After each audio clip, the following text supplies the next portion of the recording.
नमस्कार. आज आपण श्री गुरुचरित्राच्या एका अशा अध्यायात प्रवेश करतोय जिथे एका बाजूला आहे मृत्यूचं फरमान आणि दुसऱ्या बाजूला आहे अढळ श्रद्धा.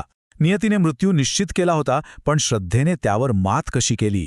चला, हीच अद्भुत कथा आज आपण अनुभवूया.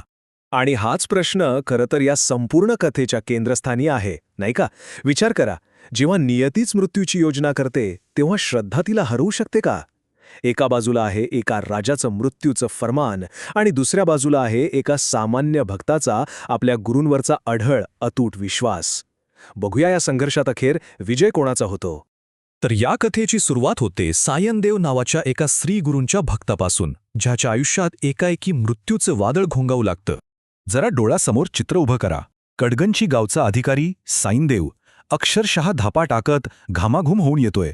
त्याचा चेहरा भीतीने पांढरा फटक पडलाय आणि तो थेट येतो आणि आपले गुरु श्रीगुरू यांच्या चरणांवर कोसळतो. त्याच्या डोळ्यात फक्त आणि फक्त एकच गोष्ट दिसतीये, मृत्यूची भीती. आता प्रश्न असा आहे की सायनदेव इतका का घाबरला होता? या भीतीमागचं कारण ते साधंसुधं नव्हतं. तो ज्या क्रूर यवन राजाच्या पदरी कामाला होता ना, त्या राजाची एक भयानक अमानुष प्रथा होती. तो काय करायचा तर दरवर्षी एका ब्राह्मणाची विधिपूर्वक हत्या करायचा, त्याचा बळी द्यायचा. आणि दुर्दैवाने या वर्षीचा बळी म्हणून त्या राजानं सायनदेवाला निवडलं होतं. आणि इथूनच कथेला एक जबरदस्त वळण मिळतं. विचार करा, एका बाजूला सायनदेव भीतीने अक्षरशः थरथर कापत होता आणि दुसऱ्या बाजूला त्याचे गुरु श्रीगुरू एकदम शांत होते. त्यांच्या चेहऱ्यावर चिंतेचा लवलेशही नव्हता. सायनदेव रडत रडत अडखळत त्या कापऱ्या आवाजात सगळी हकीकत आपल्या गुरूंना सांगतो. तो अक्षरशः विनवणी करतोय, गुरुजी, आता तुम्हीच मला वाचवू शकता. तुमच्याशिवाय माझा कोणी आधार नाहीये. श्रीगुरूंनी अगदी शांतपणे त्याचं सगळं बोलणं ऐकून घेतलं आणि मग आपला वरदहस्त सायनदेवाच्या मस्तकावर ठेवला आणि त्याला अभयवचन दिलं. हे असं आश्वासन होतं जे त्या परिस्थितीत निव्वळ अशक्य वाटत होतं. एवढंच नाही, ते पुढे म्हणाले, तू सुरक्षित परत येईपर्यंत मी इथेच तुझी वाट पाहतो. आता जा, निर्भय हो. आणि हे शब्द हे काही साधे शब्द नव्हते. या शब्दांनी जणू काही जादू केली. सायनदेवाच्या हृदयातून भीती अशी काही नाहीशी झाली जशी कधी होतीच नाही. त्याच्यामध्ये राजाला सामोरं जाण्याची एक विलक्षण अद्भुत शक्ती संचारली. आणि मग तोच सायनदेव जो काही वेळापूर्वी भीतीने थरथर कापत होता, तो आता पूर्णपणे निर्भय होऊन थेट राजाच्या दरबारात पोहोचतो. आणि तिथे क्रोधाने लालबुंद झालेला राजा त्याचीच वाट पाहत होता. सायनदेवाला पाहताच त्या राजाचा संताप अनावर झाला. त्याचे डोळे क्रोधाने जळत होते. तो तडक उठला आणि सायनदेवाला मारण्यासाठी पुढे सरसावला. तो क्षण, विचार करा, मृत्यू आणि जीवन यांच्यामध्ये फक्त एका क्षणाचं अंतर उरलं होतं.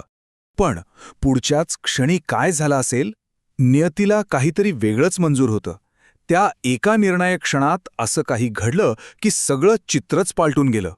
झालं असं की राजाचं जे उचललेलं पाऊल होता ना, ते तिथेच जागीच थबकलं. का? कारण त्याला सायनदेवाच्या मागे एक अद्भुत, एक दैवी तेज दिसलं. एक असा प्रकाश जो इतका प्रखर होता की राजाचे डोळे दिपून गेले. त्याला ते सहनच होईना. तो 1 इंचही पुढे जाऊ शकला नाही. आणि चमत्कारांची ही मालिका इथेच थांबली नाही बरं का. त्याच क्षणी राजाच्या छातीत अचानक असह्य वेदना सुरू झाल्या. आणि तेवढ्यावरच थांबलं नाही.